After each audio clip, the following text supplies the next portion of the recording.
Welcome back to the Foreclosure Podcast. My name is Brian Treat. Every week on this podcast, we talk broadly about real estate, the economy, the coming wave of foreclosures that I feel, I think lots of other folks feel is on the horizon for us, and tips, tactics, things you can do to avoid foreclosure, especially if you're in financial crisis and up against a wall. We appreciate you listening. Please like and share and subscribe this content. You can check us out at theforeclosurepodcast.com.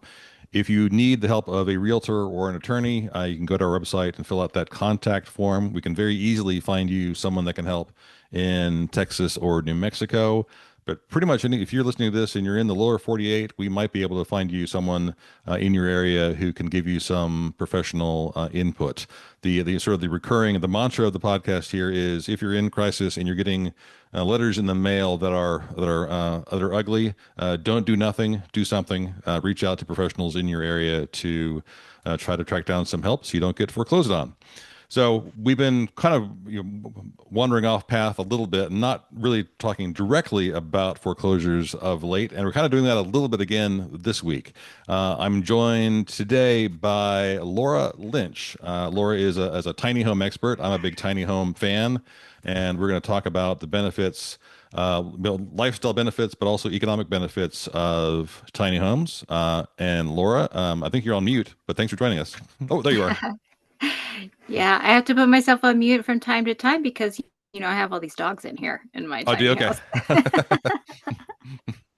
house. So you and your family and dogs in a tiny home. How Yeah. do you do that? So just me and my husband and our three dogs in the Wow. tiny house.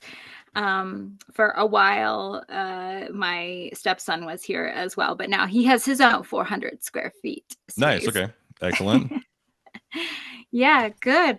Yeah, super excited to be here, Brian. Thanks for having me. Of I course. think, when we talk about housing alternatives, tiny homes is one alternative that maybe more people need to understand more thoroughly. There's definitely been a lot of pop culture around it, but yeah, understanding kind of the nitty gritty details of, you know, how you do a tiny house life is, it has a lot of nuance. Right. Absolutely. I think my first exposure to tiny homes, I was living in Austin at the time. There are a couple communities there, one of which sells units, and then the other is rentals only. And they are always very careful to explain that their units are 399 square feet. They're not 400 square feet. How dare you suggest that they might be? But I realize that there are some benefits to being at 399 or lower. Is that correct? Yeah, so I mean, that just pretty much is the defining square footage right now for a tiny home is anything 399 or less. And what that comes with is some special building, depending on the jurisdiction, some special building allowances in terms of the way that a house is structured. For example, stairs, having a loft, and some of the egress pieces. And so just that definition of 399 or less has some special allowances from building perspective.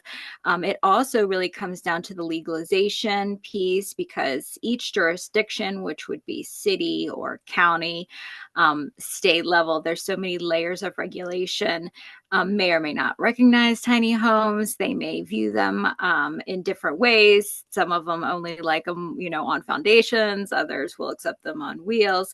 So there is just a ton of research that has to go Right. into moving down a tiny house life, but definitely the 399 or less is kind of a defining feature of tiny homes. Right. Okay. So, the communities that I'm aware of in Texas, I believe all of them, they are not homes that are on slabs. I think they're all quote unquote mobile homes. They're all on wheels, but designed to appear as though they are just regular homes on slabs. And that designation is important. Being on wheels versus not being on wheels.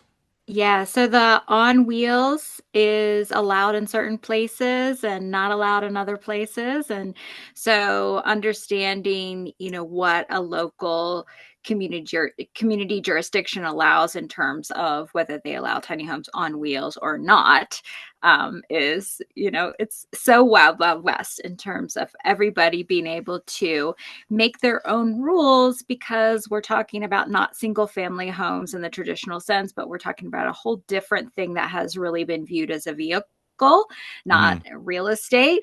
And so just rules are completely different. When we get above 400 square feet, we start to get into more standard small residential construction. And so we start to fall into residential construction building codes. And then we get into minimum square footage allowances for single family homes. And so that kind of, steps away from what traditionally has been viewed as a vehicle in Hmm. terms of tiny homes being movable and on wheels. So, but you do have sort of better, at least different financing options available to you. Yeah, tiny homes don't have mortgages in the way Right. that we understand single family homes to do. So financing can come from a variety of different sources in terms of cash on hand, using home equity, loans or lines of credit on other properties, using personal loans, credit cards, saving strategies, and then there is a loan product out from what appears to be a mortgage lender who does mobile homes, and their loan product specifically for tiny homes has some particular rules around placement and that sort of thing. But yeah, it's a whole sort of another thing Right, that's a right, little right. bit more outside of the box when it comes to figuring out tiny homes, is the money part, as I say. So the money part, the land part, these are all areas that are not quite a paved path yet.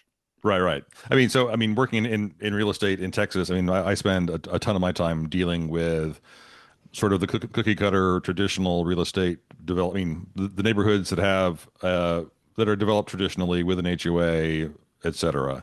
And they are what they are, and the finance structures that are in place for that are well known and are perhaps much more readily known by the average person. So there certainly is a learning curve for folks that are out there who are pondering this as tiny homes really are, in my mind, is a lifestyle choice almost, because it really is. It's about the finances, but it's also about. It seems like there must be tons of folks who are sort of digital nomads who might have one property in this location and then spend their winter here but spend their summer somewhere else. Yes, yes, I'm working on that myself. Oh yeah. Yeah, if it's so small, cleaning your tiny home must not take you very long, because your space is I think a third the size of my space. So definitely some upsides to it. In terms of the economics, I met in passing in Austin a retired couple who I know bought a tiny home in one of the communities there on the far east side in Austin, and they're retirees. They're mid to late 60s. I believe one of them may have been retired military, but fixed income. To talk a little bit about sort of how the finances work out with a tiny home versus sort of a traditional mortgage. Yeah, that's a great point. That's, my area of focus really is the money part of the tiny home journey, because as I just sort of talked around, it's a little bit more, out of the box in terms of figuring out the money part. But the reason people do it is because it's just so much more affordable or attainable to purchase a tiny home when you talk about the overall cost of ownership. So, currently an average priced home in the US, right, across all states is, around 420, 430,000. Is that high? And and when you compound that over a 30-year mortgage, even at 6% interest, you're spending double that amount. And so then by the time you talk about your insurance and your taxes and your maintenance, you're spending a lot of money on the roof over your head.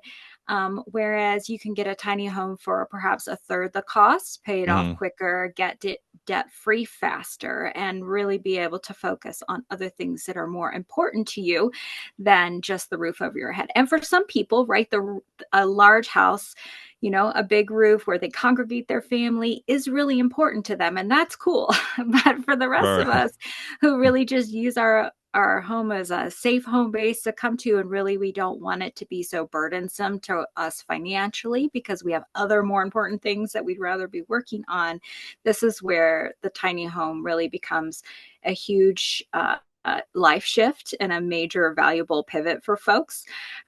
So figuring out the finances in terms of if you do have another property that you could sell, for example. So if you find yourself in a position where you need to sell your home and could get and use that equity to buy something smaller that's more affordable, a Right. tiny home is a good option. That's ultimately what my story is. I was, in my 2,000 square foot American dream home, 2-story, three Right. bed. And realized Um, you weren't actually using half the house, right? No. right? Realized Right. I wasn't using a fraction of the house. Realized, hey, I feel really stuck in terms of what decisions I can make in my life because I'm going to have to be continuing to make this $4,000 a month housing payment for the next 26 years.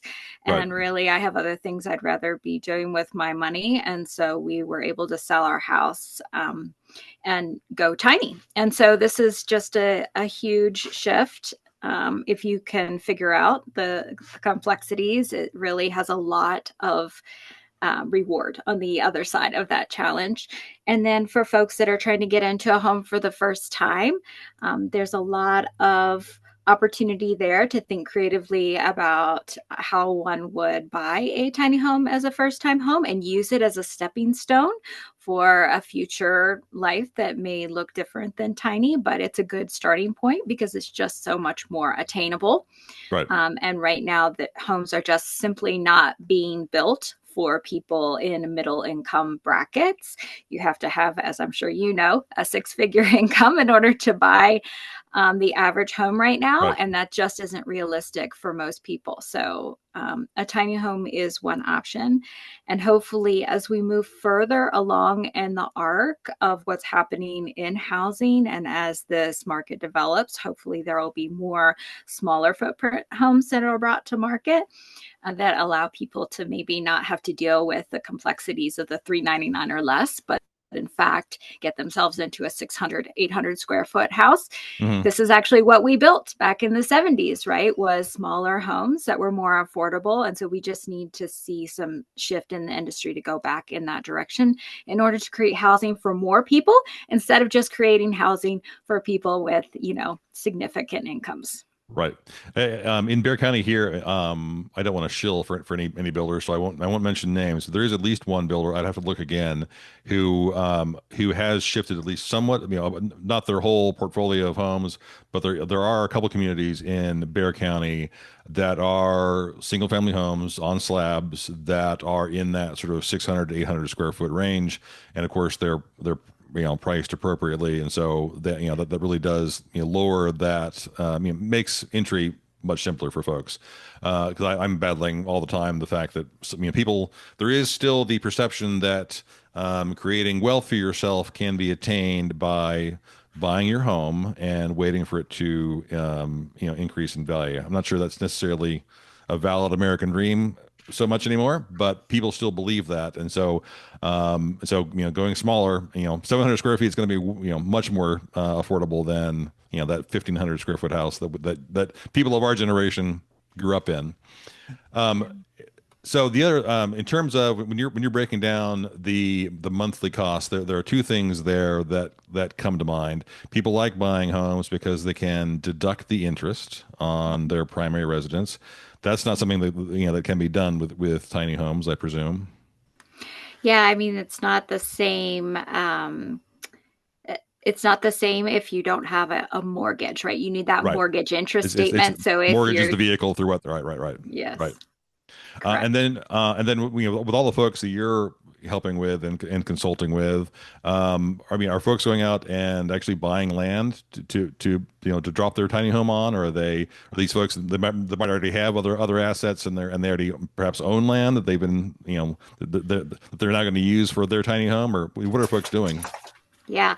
I think that the broad sort of energy that happens with tiny homes is often tiny homes as ADUs, Right, because this is, has been legalized in many places, Austin included. And so there's more movement around the notion of putting a tiny home in your backyard and turning it into, say, a multi-generational setup or a rental or something, or moving into it yourself and renting out your big house. right, So I think that that is where we see the most common movement. There are people like me who do buy land and put a tiny house on it. We bought this land here a decade ago, and the tiny home was our way to get a house here in short order, in the terms that we could build it somewhere else and bring it here because we weren't ready to move here full time at that point. I have clients that are building their tiny homes themselves that are going to do some, be a little nomadic with them until they figure out where they want to settle. right, Um, but the challenge with that is that oftentimes you have those minimum square footage requirements when you start to get into a building permit.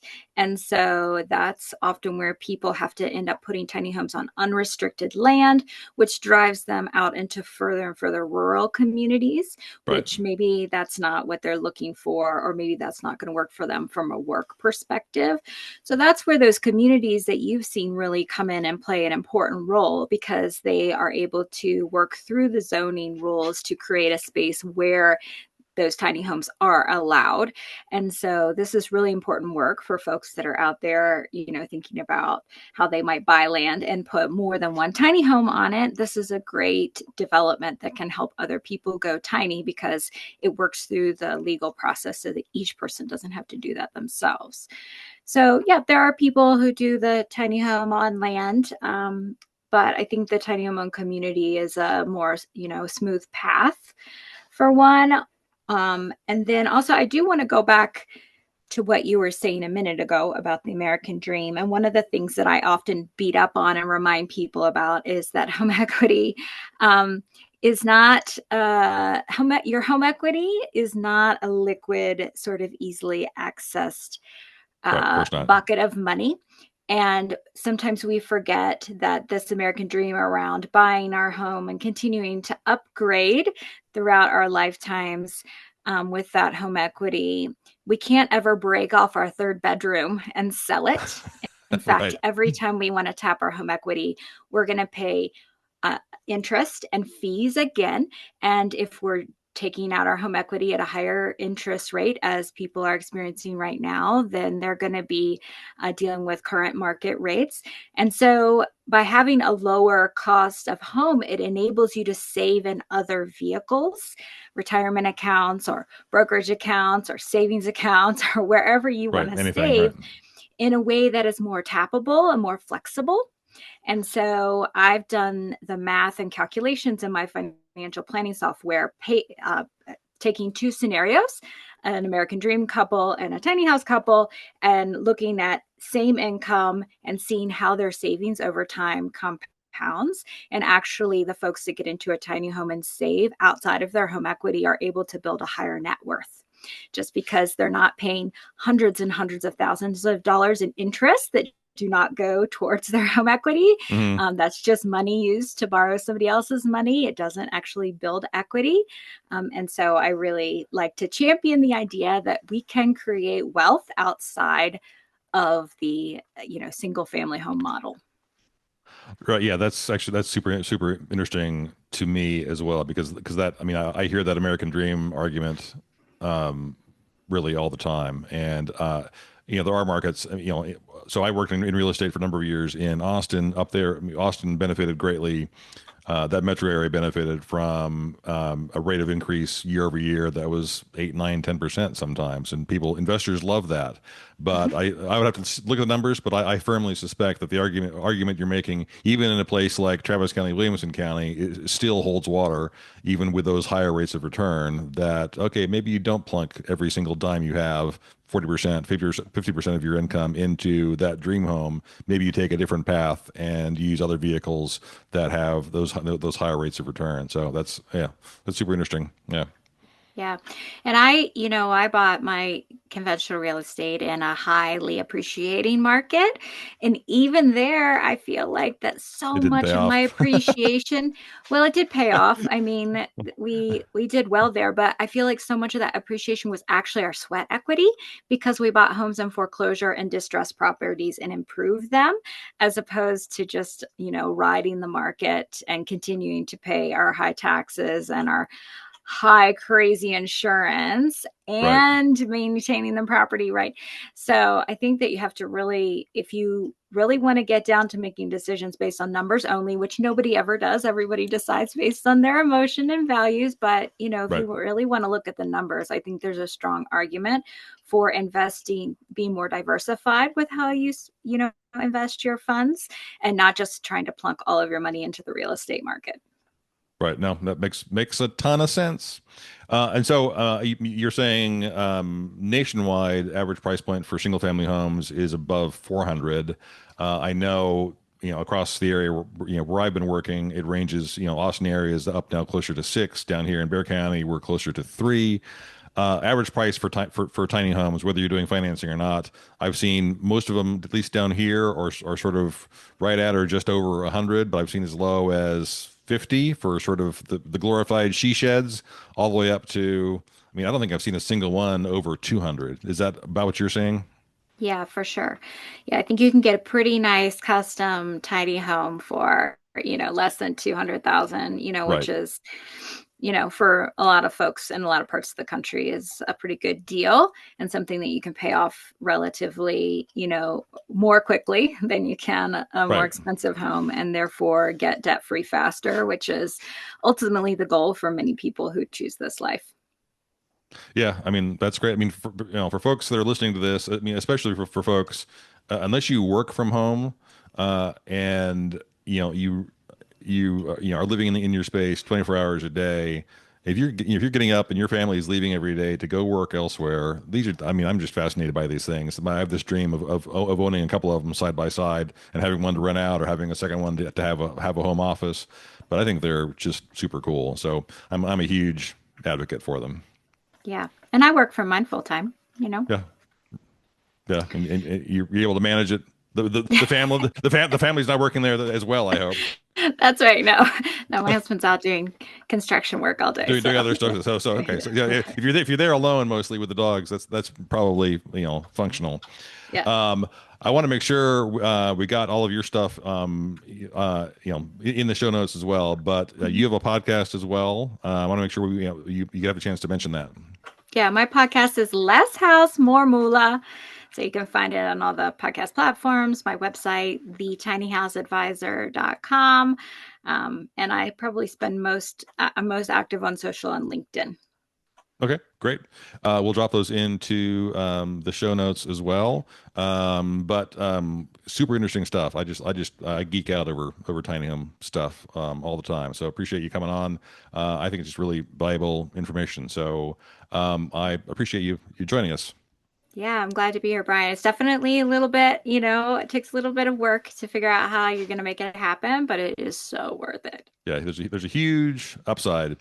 Yeah. Well, thanks for listening, folks. Please check out theforeclosurepodcast.com. There's a contact us page on there if you have any questions about this week's episode or any of the past episodes. All of Laura's contact info will be in the show notes. I know she's sort of a financial planner as well. And so I suspect she has way more valuable information than I can possibly explain to you here. So please reach out to Laura if you have questions for her. And please keep listening and liking, sharing, and subscribing our content. We'll be back again soon. Thank you.